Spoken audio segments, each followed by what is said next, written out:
Hi, Chuck here, back with another video, and I want to point something out to you. The source of all of your problems is within you. But by the same token, the solution to all your problems is also within you. that's kind of how life works, really. What it really comes down to, and again, I watch first of all, I'm a certified clinical level hypnotherapist, so I have it's given me a very unique insight into people and how they think and how you feel and what goes on inside your head. And what I intend to do in this video is basically show you how that thinking processes into your daily life, into what you manifest. And if you're new here, if you're switching channel to channel, have one thing in mind. You manifested this video with me in it. You did. But by the same token, I manifested you to watch this video. So hang out. We'll see what we can come up with. I'm going to give you some really good information. Maybe answer some of the questions of why things work the way they do in your life. But really what it comes down to is what you expect. What you expect in life. What you expect is what you get. Your expectations drive your perceptions. Okay, if you expect something, then your perceptions of life, and that starts to create the life that agrees with your expectations. In other words, in Neville Goddard, he talks about the bridge of incidents when you are manifesting something, and everything that comes together that you don't know about in the universe, the people, the things, the incidents that will come together for that thing to be in your life. And the law of attraction is kind of a misnomer, I think. I don't think we attract anything to us, like physically to us. Basically, what it comes down to is when your perceptions create that life that agrees with your expectations. What it is, what you really come down to is you don't experience reality directly. Basically, you see it through filters. And the filters are what you expect, your belief systems, filters through your consciousness. Or in other words, the belief is what creates your reality, what you believe. Now, what do you really believe? That's the big question that a lot of people have a hard time answering, because that's all internal. You may not hear that inner dialogue, because that's really what's going on inside of you that creates what's out there. You experience what your conscious interactions, perhaps maybe even consciously choosing or unconsciously choosing, the possibilities that match your beliefs, or your disbeliefs for that matter. And the real big issue is that most people have no idea this is even happening. They don't really realize that they're actually creating their reality through their expectations. So the answer to having all the wonderful things you want to have in your life, manifesting thing, is very simple, right? Change your beliefs, change your expectations, and voila, you have a wonderful life. Isn't that how it works? It's pretty simple. It's really simple. Except most of us don't even have a conscious clue what our true beliefs are or expectations are. That's something that's deep inside of you. And see, the real truth is not what you tell the world about yourself. It's what you tell yourself about yourself when nobody else is around. I mean, that's what it really comes down to. You may not hear that, actually. You may not. It may not be in words. With me, I hear it in words. I do. I either get it in a visual thing when I'm really working on things, or sometimes I get just words.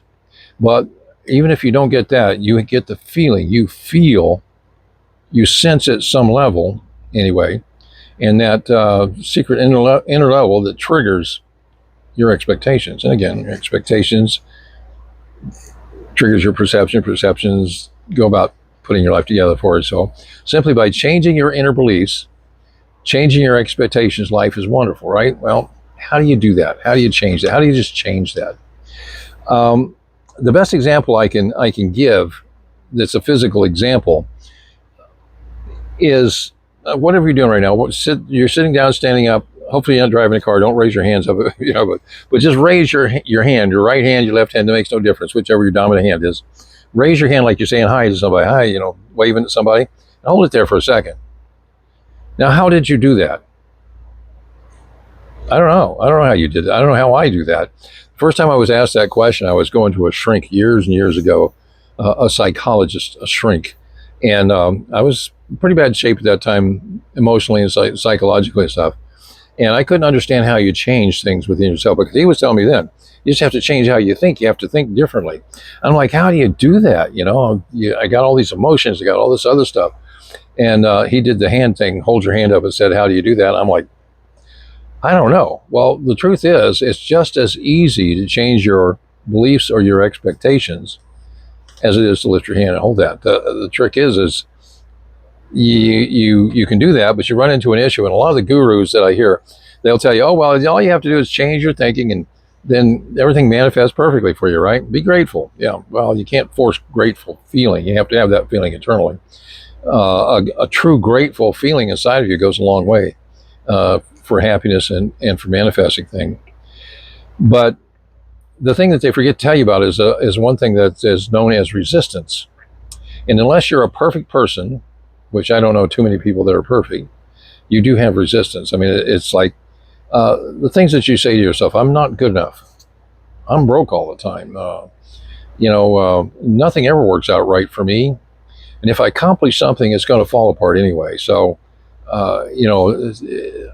it just doesn't work for me to do that, right? How do you change those things? And those thinking, those words inside of you, that inner dialogue, again, you may not fully understand that, but you definitely feel it at the time that you need it most. And it's a funny thing. There's an old sales tactic that I used to do, because I did a lot of sales over the years. You when you're with somebody, you say, "Well, I know exactly how you feel." And during the resistance, I used to feel the same way. But you know what I found out? I found a much easier way to deal with all of this, and I've gone through it before. I mean, Neville Goddard's a big deal with me as far as manifestation, because I've read all these books and done a lot of the things like that. And a lot of people talk about the state akin to sleep that he used to talk about, where just before you're falling asleep, you're going into a state where you're going to pass through and into the theta brainwave state, which is 4 to 8 cycles per second, very slow brainwave. But that's a very programmable point of time. So just before you drop off to sleep, you can program yourself either with some type of words, or he preferred to have some kind of a visualization, okay, that you would use. It had to be really short, maybe 5 to 10 second thing that you could repeat on a loop until you went to sleep. And again, my thing is I just go to sleep. I go to sleep so easily. I don't have a problem going to sleep. So it's hard for me to stay awake long enough to do that. So, but I found a way, and it's hypnosis. Like I said at the beginning, I am a certified hypnotherapist. And with hypnosis, you may not even need to go into a theta brainwave state, because I've never really measured brainwaves in any of this, but I'm sure you can create that through hypnosis anytime. It doesn't have to be just before you go to sleep or as you're waking up. And I find that much more difficult to do the SATS thing with state akin to sleep when you're waking up, because I've been asleep for a while. I have no idea what's happening. But anyway, so a lot of people say they can do that and work good with it. And if you can, good for you. Good for you. But with hypnosis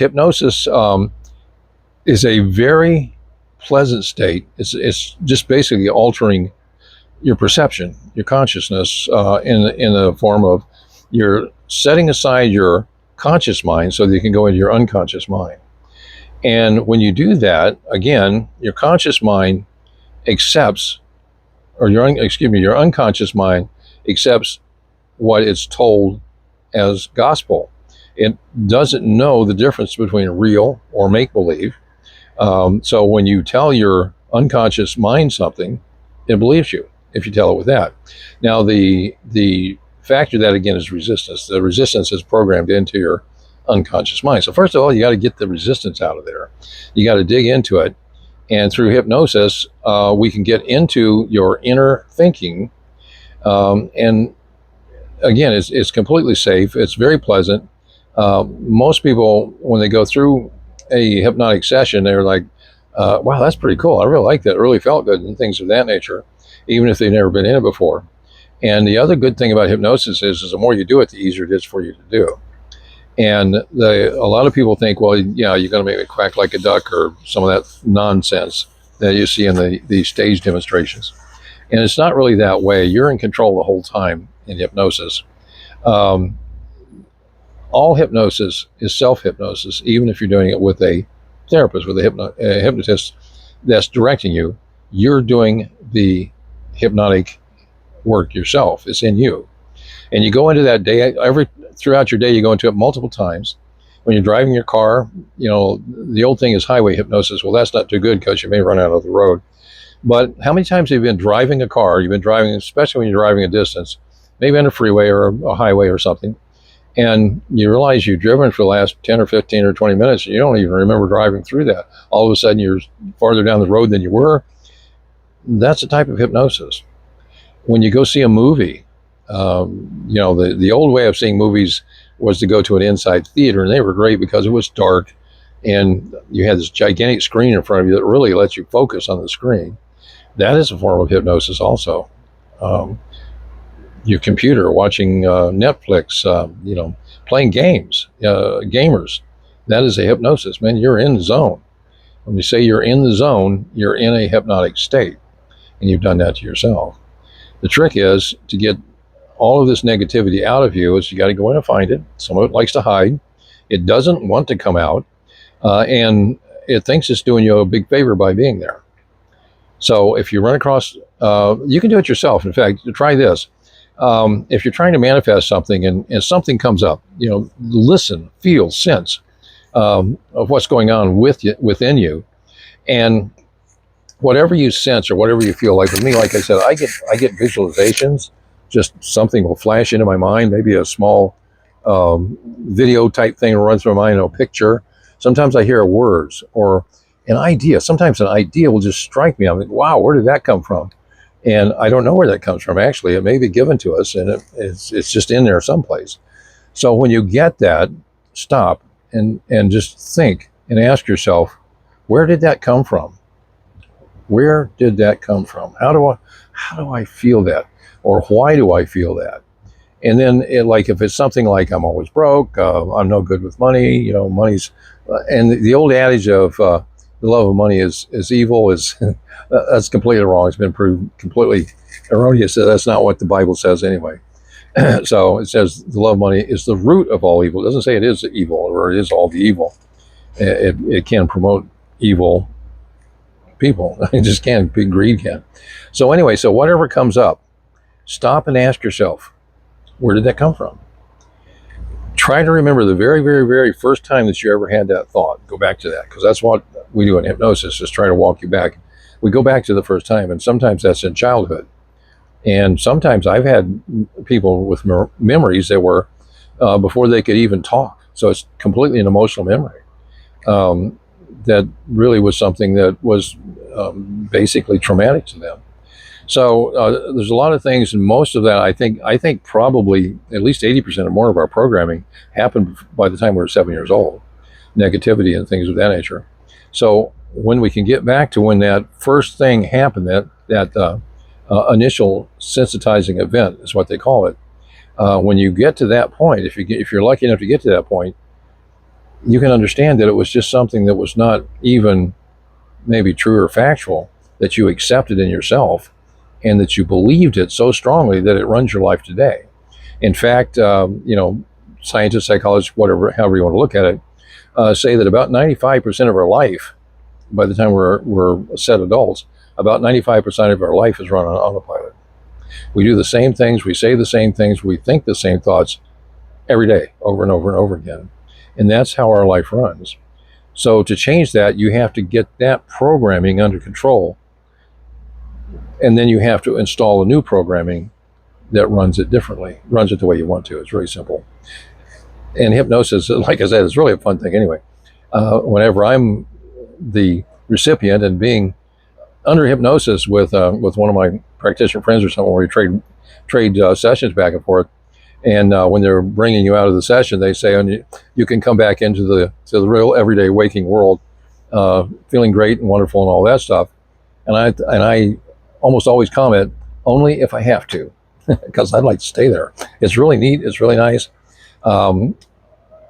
If you'd like, I'd be happy to work with you in any manner. If you want to do it, if you can do it yourself, that's great.